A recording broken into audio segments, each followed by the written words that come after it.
we know that the whole sutra is geared towards teaching all sentient beings of the cosmos. And the sentient beings are classified into the 10 categories.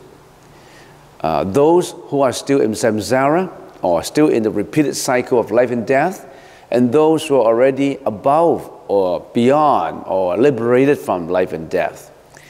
There are 4 stages, of course 4 different levels, of beings who are already out from life and death. And those are Pratyeka Buddha, Stravakas, Bodhisattvas, and the Buddha. Those are already out from suffering, out from mental afflictions, out from impurity of the mind, and no more incarnation, no more rebirth for them.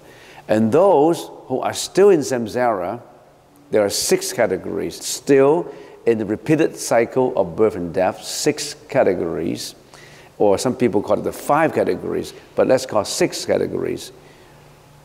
The hell realm, victims of hell, the ghost realm, animals realm, human realms, Asura's realm, and heavenly beings realm, or people call them gods or guardian angels.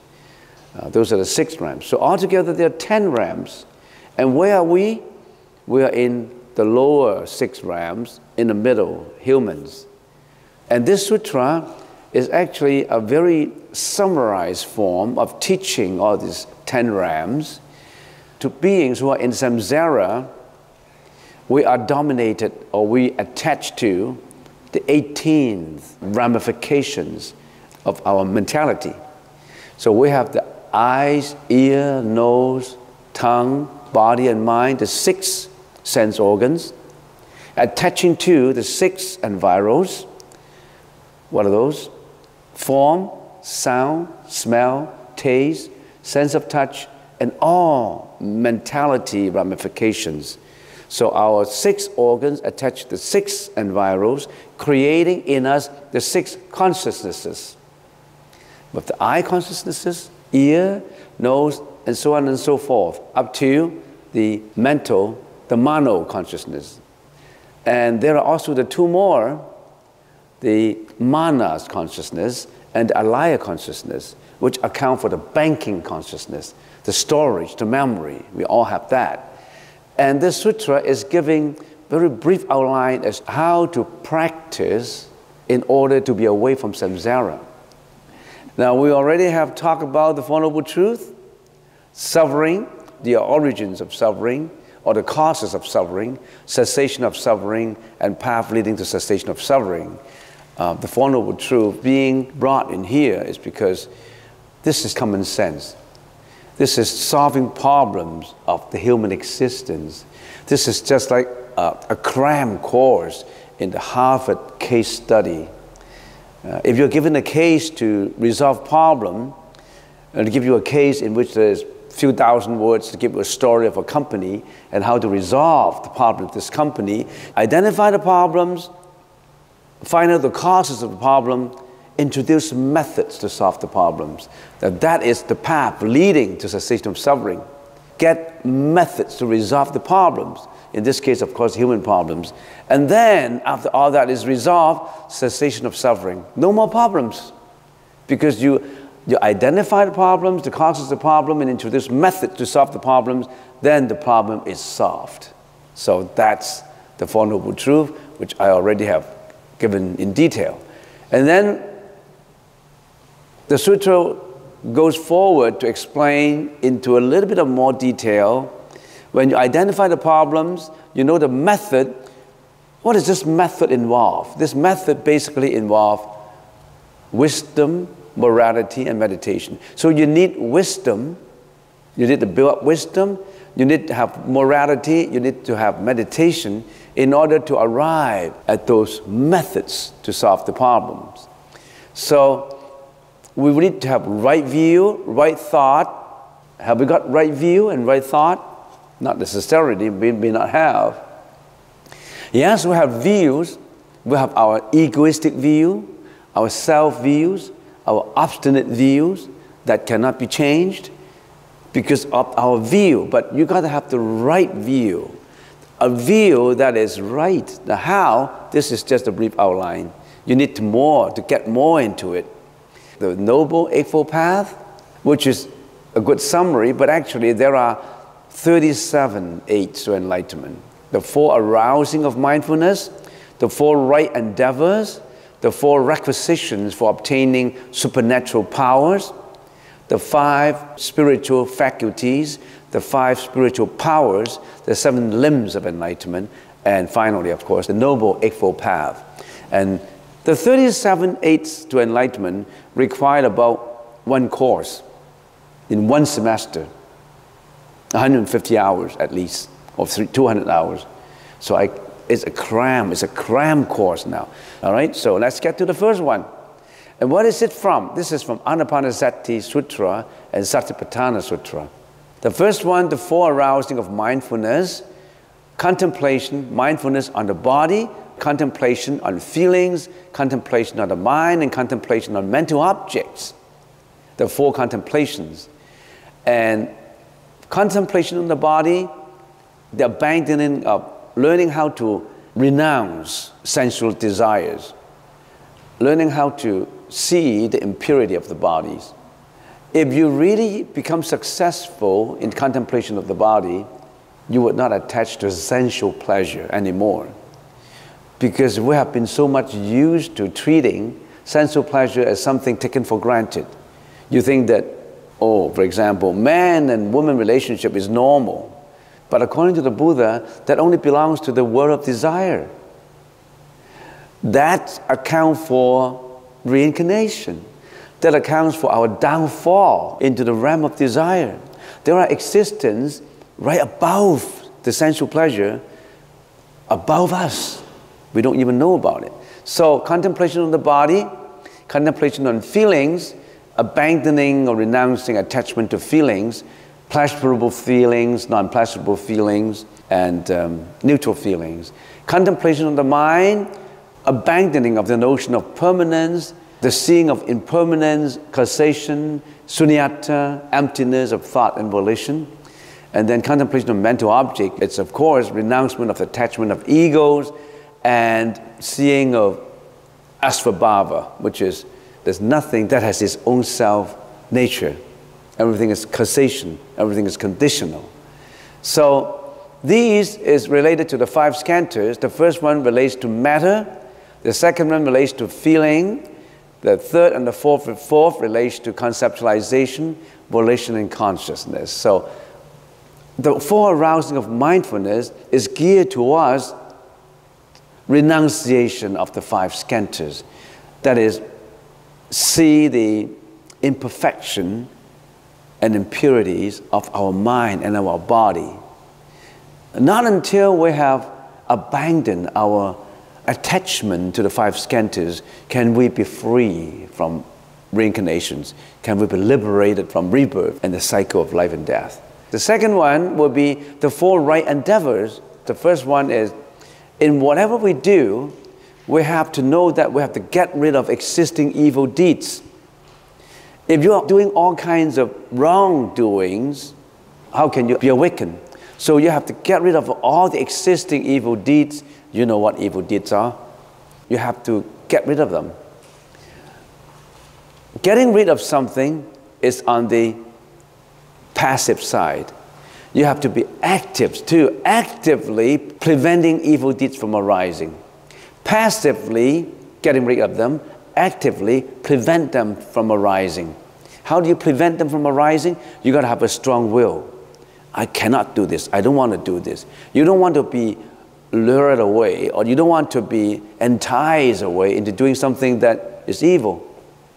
You don't want to get into bad company. You don't want to get into bad friends. You don't want to get into friends who like casino gambling. You don't want to get into friends who like to go into sensual pleasures. So you have to prevent things happen that way. Third, to start wholesome deeds. This is just regarding the evil deeds, but that 3 and 4 is regarding starting wholesome deeds, develop existing wholesome deeds. Okay, so these are the 4 right endeavors. And then the 4 requisites for achieving dhyana, the 4 requisites for, so to speak, for a good meditation. How do you get a good session of meditation? Concentration of desire towards achieving dhyana, concentration of energy towards achieving dhyana, achieving meditation, concentration of investigation towards achieving dhyana, concentration of analysis towards achieving dhyana.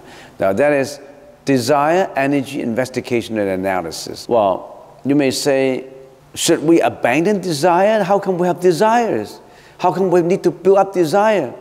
This is the right desire, the desire to get out from samsara, the desire to be good, the desire to get a good session of meditation, the desire to help, the desire to be compassionate, the desire to become a Buddha. This desire is the rightful desire, the right destination, not desire to get sensual pleasure. You need desire, but not the wrong kind of desire. In other words, you need a destination to go to. Energy, you need to build up energy, you need to be hardworking at it towards meditation. You need to meditate and work hard at it. Investigation, what is investigation? Investigation, you need the right method to get into the meditation. For example, anapanasati, concentration on the breath. You need to build up your concentration. You investigate and build up your concentration. You need to have samatha, concentration, an object of concentration. Analysis, wisdom. You need to have wisdom. You need to have vipassana. You need to build up your wisdom in the process of your practice. The first 3 powers are especially required for samatha. The last power is required for vipassana. The continuous attention to the object stabilizes the mind in concentration and brings into being the samatha state, while the contemplation of the object in terms of its qualities and characteristics brings into being the vipassana state. So one is for stabilizing the mind, stilling the mind. The other is to build up the quality of the mind, the quality of the thinking, not just in stabilizing and distilling it. You build up the quality in the mind, not just the quantity of concentration, the quality of wisdom. So that's the 4 requisites for meditation. Next, the 5 spiritual faculties. You need to have the faculties of strong faith, strong energy, strong mindfulness, strong concentration, and strong wisdom. So you need strong faith, developing confidence and enthusiasm towards practice, strong energy, applying more efforts on developing more energy, controlling sloth and torpor. Sloth and torpor is laziness. Strong mindfulness, as one's energy improves, their awareness and mindfulness will naturally become stronger. Strong concentration, that is for samatha. Strong wisdom, that is for vipassana. We need samatha and vipassana, the 5 spiritual faculties. The 5 spiritual powers: faith, energy, mindfulness, tranquility, and wisdom. These are the same as the 5 spiritual faculties just mentioned before. They are called the powers here because as the practitioner progresses, the 5 faculties interact with each other with the most appropriate balance and gain more momentum. So gradually, the mundane nature of physical faculties transform into the supramundane nature of spiritual powers. For example, when you see something through your faculty of eyes, your mind is uncontrolled. You then generate liking or disliking. But after achievement of the spiritual powers, you see them in a spiritual way. You won't have liking and disliking because power is to strengthen it. You see how common sense it is? It's to strengthen it. So it's 5 spiritual powers. And then the 7 enlightenment factors. So you need to have mindfulness, investigation, energy, and then you have joy in it, tranquility, concentration, and equanimity. And these 7 enlightenment factors, there is causes and effect in it.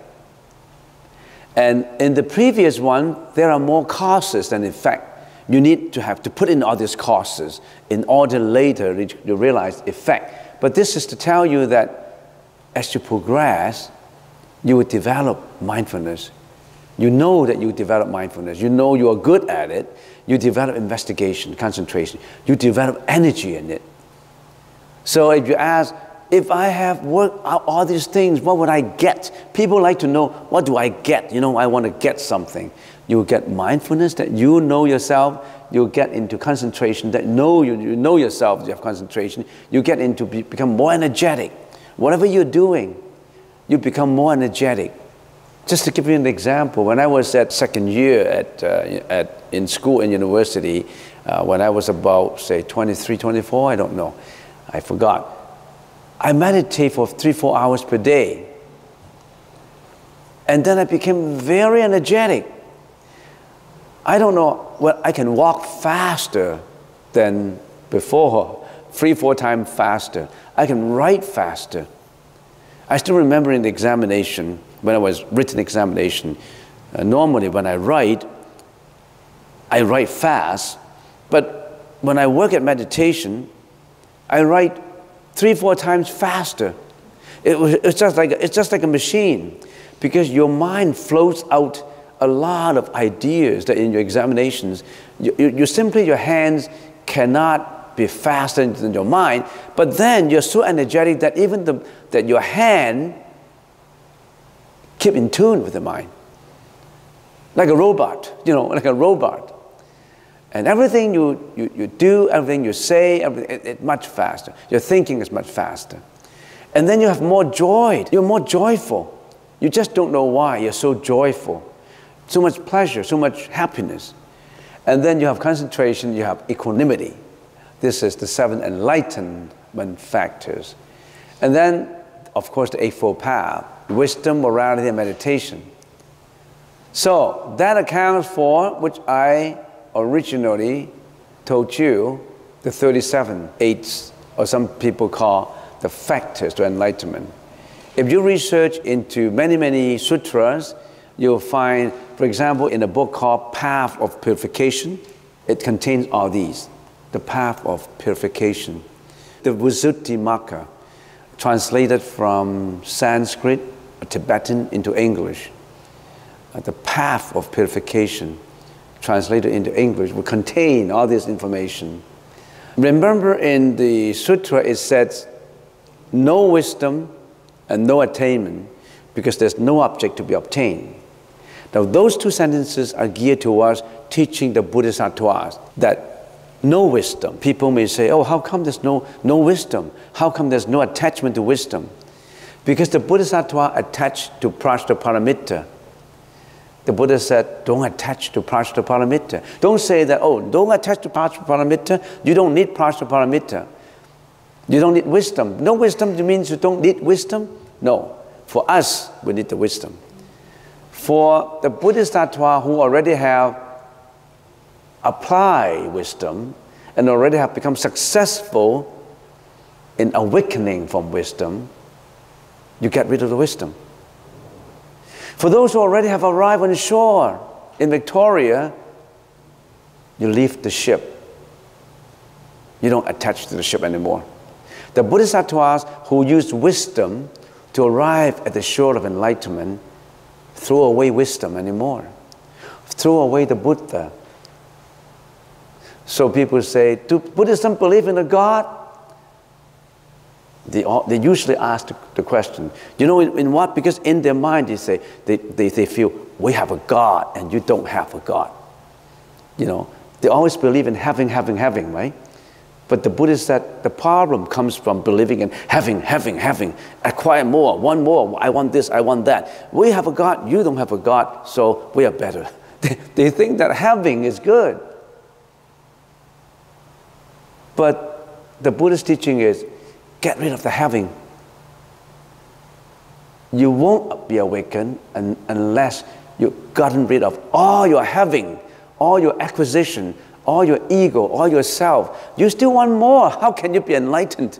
How can you be awakened from the trap of acquisition? So, the Buddha said, get rid of Prajnaparamita. That's teaching the Bodhisattva who already have gotten out from samsara. We have not, you know.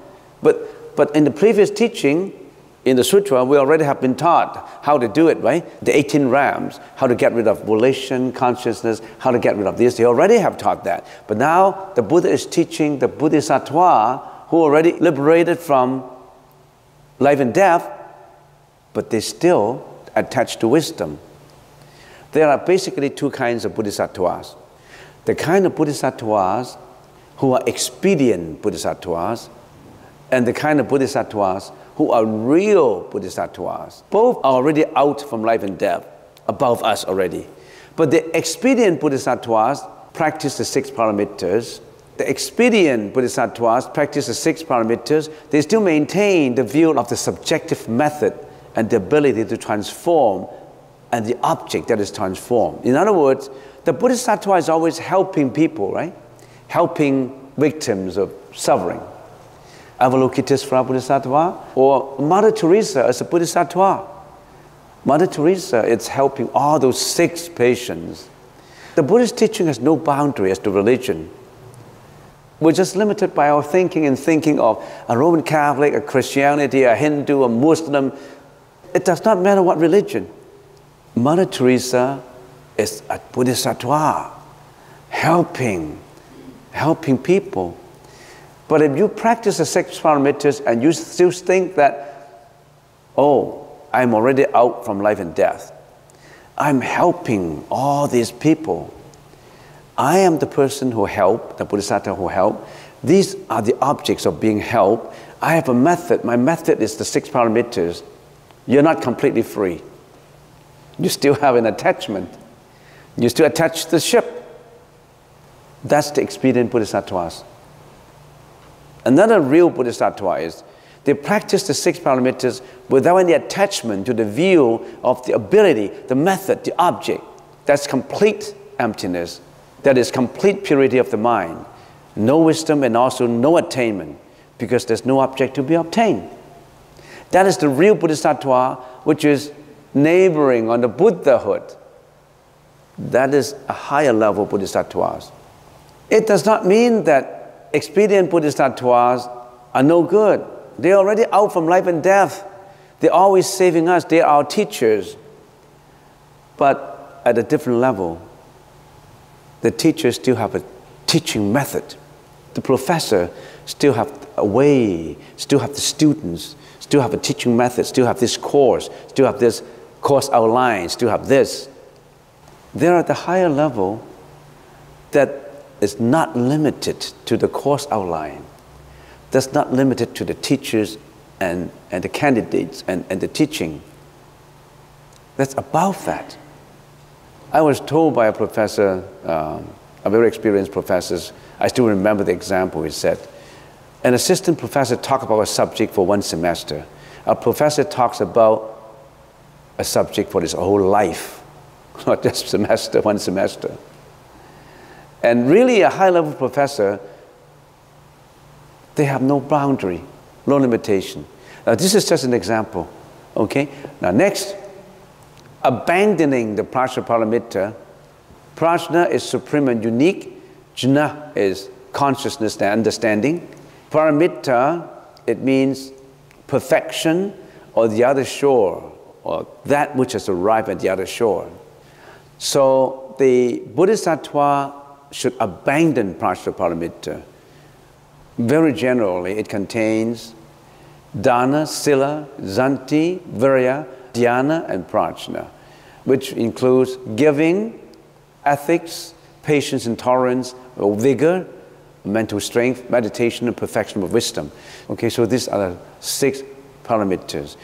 So, no wisdom and no attachment to wisdom, because there's no object to be obtained, is geared towards teaching the Bodhisattvas. Okay, so let's get back to the original sutra. We said no wisdom and also no attainment, because there's no object to be obtained. Now that is to teach expedient Bodhisattvas. Don't attach even to the method. Don't attach to religion. No religion. Don't attach to the Buddha. No Buddha. Don't attach to Buddhahood. No Buddhahood. Don't attach to anything. You should be free from attachment. You see how ultimate it is? If the Buddha said, don't attach to anything, but only attach to my method, that's not Buddha. Don't believe in anything, you just believe in me. That's not awakening. You understand? So that's the reason why there's no creator. There's no supernatural being that dominates you. You are the creator. You have that creativity. You are God. You are Buddha. It doesn't have to be Buddha to be the Buddha. You are the Buddha. You just haven't discovered the Buddha. You just haven't discovered that. And even that word Buddha should be thrown away. But the Buddha has to use language to tell us, right? If the Buddha didn't use language to tell us, how do we know? Throw away that language. That language is a limitation. Don't attach to religion. There was a story. A few monks gathered together on the top of the mountain. Chilly snow, winter. Everybody was getting so cold in that hut where they meditate. And there was one monk who said, oh, we're so cold. So what did he do?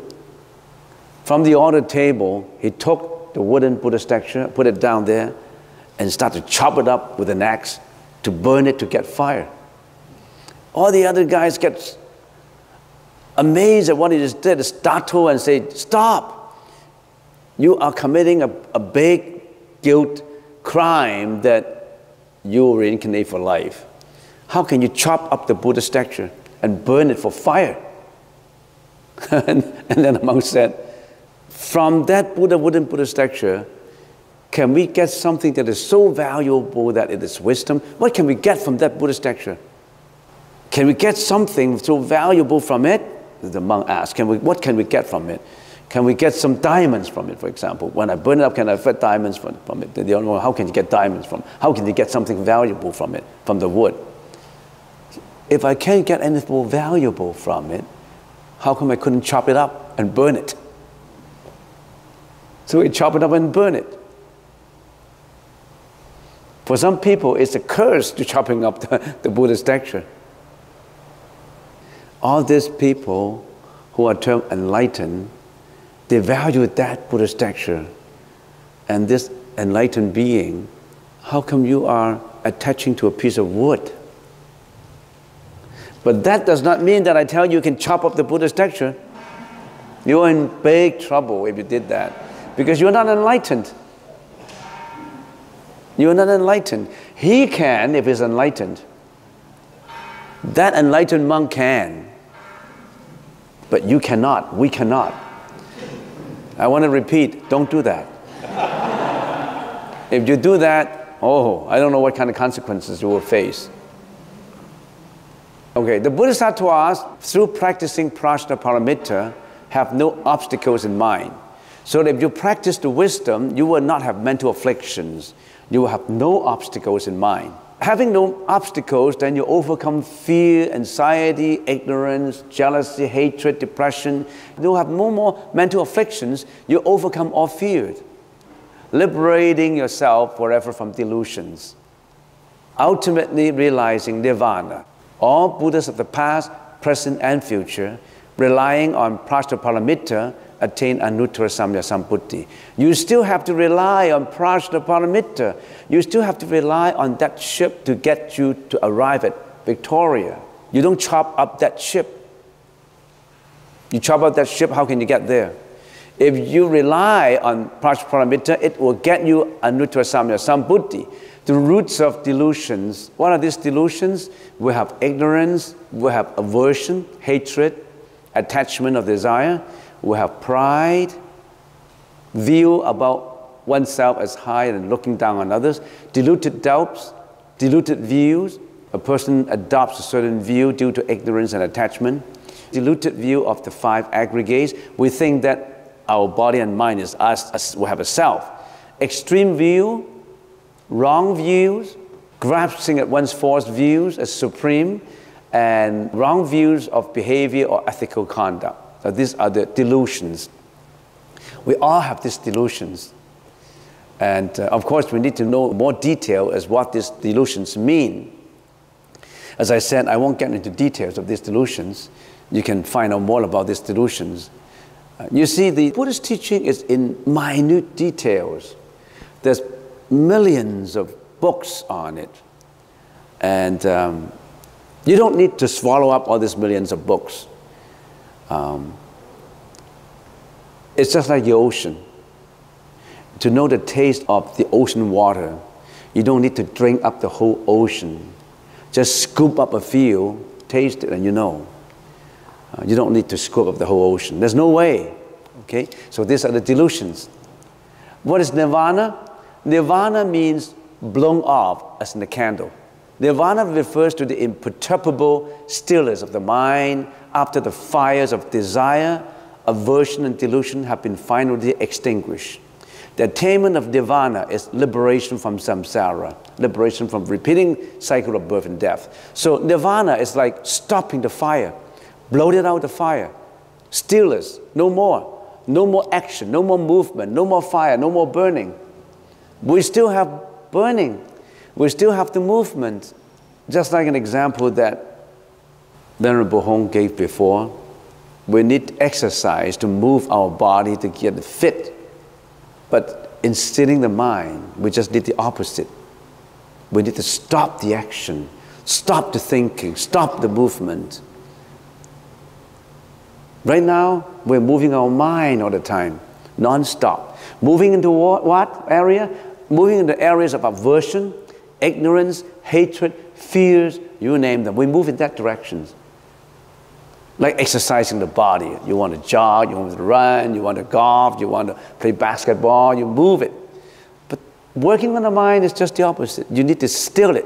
You need to near it, nirvana. You need to nirvana it. Blow it out, stop the motion. The Abhidhamma Mahavibhasa Shastra, a Sarvastivadin commentary of the 3rd century, how it defines nirvana, nirvana. Vana is the path of rebirth, samsara. Nir is leaving off. You leave the path of samsara, leave the path of repeated reincarnation. Vana also means forest. Nir means without, leaving.